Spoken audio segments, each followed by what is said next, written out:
Сайн сайн үзэгчдээ та бүхэнд шинэ тооны мэндийг хүргээд 100 цаг ирсэн. Наашаа цаашаа нэвтрүүлэг та бүхэндээ ээлжлэгийн шууд дугаараа хүрэхэд бэлэн болсон байна. За би та бүхэнд өнөөдөр мэдээж улам шасаар 3 сэдвийн хүрээнд ярилцлагуудыг хүргэн хамгийн ихэнд за хэрэг үзэгчтэй манай нэвтрүүлгийг анх эхлээс нь хойш үзчихсэн бол манай нэвтрүүлэгт өмнөнийг удаа оролцож байсан. За гэхдээ өөр үзэгч оролцож байсан. Гэхдээ энэ асуудал бол яригдчихсэн. Юу гэхээр дэлхийн уур чадварын тэмцээний спортын талаарх бид мэдээлэл хүргэх гэж байна. Манай усаас бол 2 залуу оролцох гэж байгаа.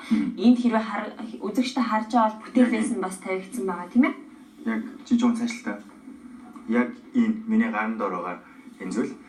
За энэ бид Монгол улсыг бол спортын салбарт нэлээд амжилттай оролцохыг та бүхэн мэдэх бах. За чөлөөт бүх жуудаа бүх гээд яг ганцаарчилсан төрлүүдээр. Гэхдээ яг мэрэгжлийн спорт гэж нэрлэж болох ур чадварын тэмцээний яг хамгийн дээд хэмжээнийх нь энэ дэлхийн маш олон улс орныг хамардаг энэхүү тэмцээнд Монгол улсаас төлөөлөн энэ удаагийн тэмцээнд оролцохоор явж байгаа хүмүүсийн мэдээллийг хүргэх юм байна. За энэ эдгээр залуус маань тун удахгүй буюу энэ сарын 10-ны өдөр Арабын нэгдсэн Эмират улсын Абу Даби хотыг бол зорих гэж байгаа. За тэд ямар одоо ур чадвараа гайхуулах гэж байгаа тухай бид тун удахгүй мэдээж авах болно. За 2 дахь сэдвэрээ сүүлийн өдрүүдэд өчигдөр нэлээд яригдсан да 116 дугаар сургуулийн одоо сурагчид хичээл хаялт зарлаа. Учир юу вэ гэхээр багш нарын хувьд ёс зүйгүй байна.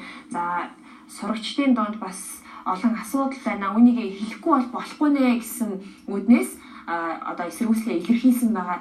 За хэдхэн сарын өмнө 29 дэх тусгай сургуулийн сурагчид бас одоо дотор нь сургууль дээр нь үүсэж байгаа асуудлуудыг бол яриад за нөхцөл байдал ямар байгааг боловсролын яамныхаа шинжилж үзээд захирал нь бол халагдсан байгаа шүү дээ. За ер нь бол манай улсын боловсролын салбарт өрнөд байгаа сүүлийн үед үүссэн энэ асуудлуудын нэг болсон энэ асуудлыг 116 дугаар сургуулийн хэргийн талаар би та бүхэндээ мэдээлэл өгөх болсон байгаа. Харин 3 дахь сэдвэрээ бид 100 цаг болсон хүмүүс наранд бие шаарддаг. За наранд бие шарахтаа хитвэлчдэг. Хитвүүлээд түлэгддэг. За энэ түлэгдэлт бол чи өөрийгөө түлж үзсэн нарандгүй.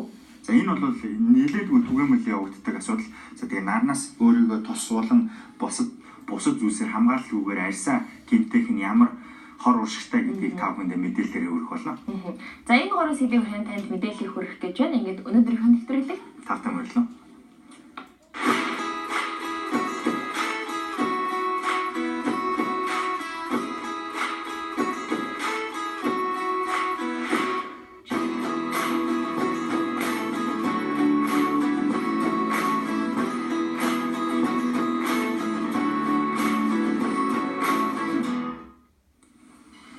За би та бүхэндээ эхнийхээ ярилцлагыг дэлхийн 72 орныг игнэндээ багтаасаа мэрэгжлийн баг олимпиад хэлэгддэг ур чадварын тэмцээний тухай мэдээлэл өгөхөөр зочдод өрсөн байгаа. За шинжлэх ухааны технологийн сургуулийн үйлдвэр технологийн сургуулийн ахлах багш Мөнх Мандах мөн техник технологийн дээд сургуулийн оюутан Эрдэнэ Мөнх нар ирсэн байна. Та бүхэн сайхан зүсэж байна уу? Сайхан зүсэж байна. За нийтдээ 5 мэрэгчлээ дэлхийн ур чадварын тэмцээнд Монгол залуус маань оролцох гэж байгаа гэсэн. Тэрийн тухай мэдээллийг бас дэлгэрүүлж хүргэе тийм ээ. Ямар 5 мэрэгжил байгаа вэ? За дэлхийн ур чадварын тэмцээнд энэ жил манай улсаас 5 мэрэгчлэр оролцох гэж байгаа. За эндээ болохоор гагнуур, цахилгаан, сантехник, өргө угсралт, дээрээс нь манай мужааны мэрэгчлэр 5 мэрэгчлэр оролцохоор болсон байгаа. Тэгэхээр уг ур чадварын тэмцээнүүд дээр тавигддаг цаанаас нь даалгавар өгөгдчихдэг юм уу? Эсвэл тухайн үедээ очингууд яг нэг импровизацид шууд одоо энийг хийгээд төлөвлөгөөгүйгээр хийдэг үү? 3 сарын тэмцээн болохоос 3 сарын өмнөөс тест даалгавар гэдэг тавигддаг. Тэрний дагуу бэлтгэлээ хийж байгаа. Яг тэмцээнд оролцоход очих үед нь тухайн даалгаврын маань 30% хүртэл өөрчлөөд тэгээд тэр өөрчлөлтсөн загвар дээр өөрчлөлт нэгсэн. Өмнө 2015 онд бас оролцож исэн гэсэн тийм ээ. Тэгэхээр ямар амжилт үзүүлж исэн тухай асууртыг. За 2015 онд Бразилийн Сао Паулотод болсон ур чадварын тэмцээнд болохоор манайхаас мөн техник технологийн коллежийн сурагч нар мандах оролцож байсан.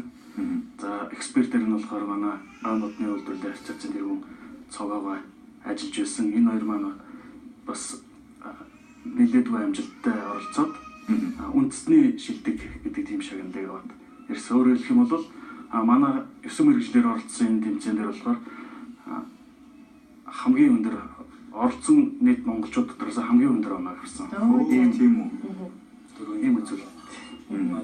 За Эрдэнэ Мөнхийн хувьд Энэ жил одоо хэний галдаг бэлтгэл хийж байгаа гэдэг шиг. Бэлтгэл сайн базагдсан байгаа юу? Тийм бэлтгэлээ. Тэмцээн 3 дугаар шат эцсийн байдлаар дуусаад шалгарах. Тэгээ бэлтгэлд орсон. За бэлтгэлийн явцад юу нь яг юуг тусгаарлан хийж бэлтэж байна. Одоо манай үзэгчид бол бас сайн таахгүй байгаа шүү дээ. Яг бэлтгэл ямар арга барилаар явдгийг өдөрт хэдэн цагийг зарцуулж юу бэлдэх гэсэн бол үү те? Тийм дэлхийн улс төрийн зоонер гэдэг мужийн чиглэлээр оролцож дотоод заслын мужаа. Аа за. Тэр мужийн чиглэлийн 2D 3D гэдэг хоёр даалгавар орчдөг дэлхийн улс төрийн тэмцээнд яг. За Тэр өмнө онуудын даалгаврууд дээр ажилладаг. Яг хийж үзээд. Одоо энэ чиний хийсэн бүтээлүүд үү? Тийм. 3D 2D гэж ярьж чадаад чи энэ шат талтай харагдаж байгаа шүү гэдэг. Энэ 3D даалгавар. Аа за. 3D даалгавар гэдэг нь бидний ойлгоод байгаа 3D бол 3 хэмжээстэй дүрс шүү дээ тий. Тэгэхээр энийг тайлбарлахгүй юуг нь яасан болохоор энэ 3D болж байгаа юм бэ гэдэг. За энэ 3D болж байгаа нь болохоор энэ болохоор flat model буюу энэ 2D гэсэн ийм одоо модуль нэг энэ болохоор хавтгай жазан хийцтэй. Орон зайтай олон хэмжээст 3 хэмжээст ороод ирэхээр энэ болохоор 3D загвар гэж явж байгаа. Нэг юм цонхны нөгөөх нь шатах шүү юм.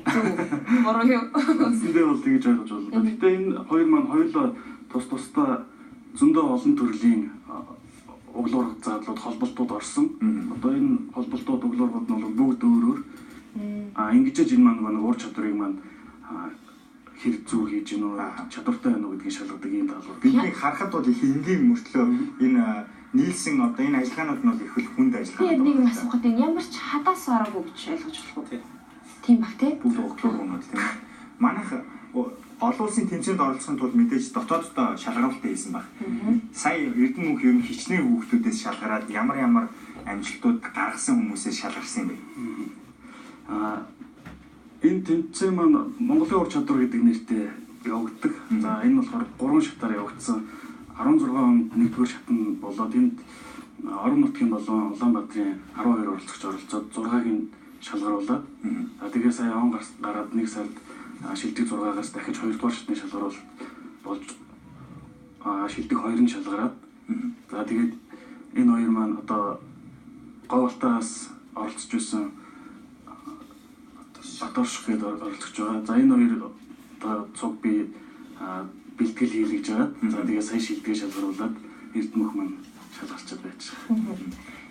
Эрдэнэ мөнхийн хувьд яг одоо энэ одоо мэргэжлийн ур чадвараа шалгуулж байгаа учраас яг одоо энэ бүтээлийг хийх явцад ер нь ямар бодол төрдөг юм бэ? Тэгээ хадаас арга гэхээр их сонирн байна л да. Бид нэр өөрсдөө юм хийж үзээгүй учраас очоод тэр нөр шүүгдэх арга барил нь жоохон ямар байдаг юм болоо.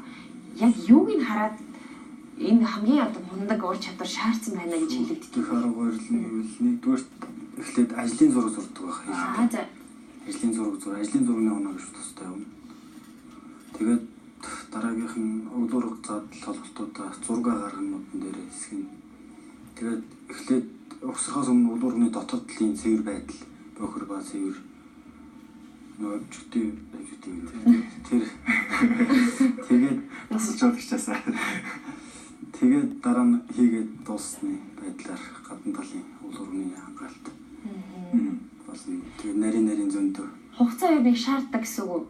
Очоод тэмцээн маань ямар байдлаар явдаг? Тэмцээн нь болохоор одоо 2 төрлөөр оролцож байгаа. Ерөнхийдөө нэг шат нь болохоор 11 цагаар хугацаа зааж өгсөн байдаг. За тэгээд тэр хугацаанд одоо 2 өдөр явагдана. Эхний өдөр нь ямар төвшөнд хийгдсэн байх хэвээр, хоёр дахь өдөр нь ямар төвшөнд хийгдсэн байх хэвээр. Тэгээд бүхэл одоо сая хэллээ угсрахаас өмнөх бүх одоо хэмжилтүүдийг хийн, угсарсны дараа хэмжилтүүдийг хийн. Тэгээд хийсний угсарсныхаа дараа одоо хэр цэвэр болж юу гэдгийг нь бас шалгана. Хэмжилтүүд дахин хийгдэнэ гэх мэтээр маш олон төрлийн хэмжилтүүд хийжээж энэ маань шалгаруулалт болдог байна. Оюун ухаан болон спортын төрлүүдийн олон улсын тэмцээнүүдийн дараа улс орны ингээд ранкийг нь чагсаацсан байдаг шүү дээ. Тэгэхээр манайх өрний ур чадварын тэмцээнд ранклагддаг бол хэд байд юм болоо. Одоо манайх дөнгөж 2 дахь удаага оролцох гэж байгаа учраас оноо сарах гэдэг биш үү тийм биш үү. Ер нь хэр одоо амжилтаа оролцсон гэж та бодож байна. Өмнөх жил бас орж исэн тоо туршлагаасаа хаваалцвал тийм. Гэхдээ бид нар одоо оролцоод энэ тэмцээнд 2 дахь удаага оролцох гэж байна. Тэгэл аль болох чадлын хэмжээгээр л оролцсон л да. Мэдээж амжилт гаргахыг хүсэлгүй юм байх уу? Задал мөнгөний тухайд юу яад юм бэ? Та бүхэн одоо энэ тэмцээнд оролцоход бас ирж очих задал тэгээд бэлтгэхэд мэдээж материал орно бас л төсөв хэрэгтэй байна. Тэгээ энэ дээр болохоор манад одоо бүхэл бүтэн баг ажилдаг гэхэд болно л доо. Тэгээ нийгмэр хөдөлмөр нийгмийн хамгааллын яам байна. За мэргэжлийн боловсрол сургалтын гэдэг төрийн бас байгууллага ерөнхий зохион байгуулагч нийгмийн хамгаалал хөдөлмөрийн яам.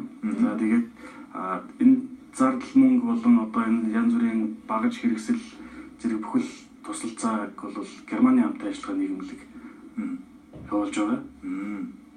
Тэгэхээр бас тусалдаг хүмүүстэй болохоор бас гайгүй нэ. Эрдэнэ мөнхийн хувьд ер нь энэ уур чадварын тэмцээнд оролцсноор чамайг цаашдаа чи магадгүй мэрэгжлийн сонголтын дээр өгөө бол гүнзгийрүүлсэн сурах тэр чиглэлийг ер нь гаргаж өгч байгаа гэж болох уу? Ямар мэрэгжилт болох гэж байна?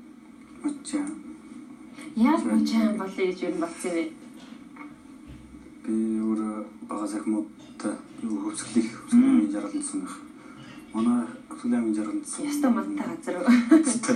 Ер нь Монгол толгой загтах мочаа. Тэгээд багасаа тийм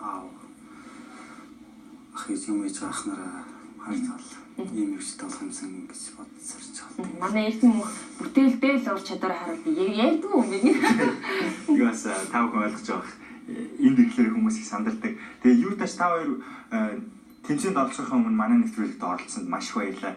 Тэгээ бид бүхэн амжилтын дэдийг ерөөх байна. Тэгээд шагналаа аваад ирэхдээ дахин уулзах хүсэж байна. За баярлалаа. Сайн аваад ирээрэй. Баярлалаа. За тэгэхээр өдөртөө бид өргөжлүүлээ та бүхэн манай HSS бэлтгэл хүргэдэг нэвтрүүлгүүдийн танилцуулга хүргэх гэж байна.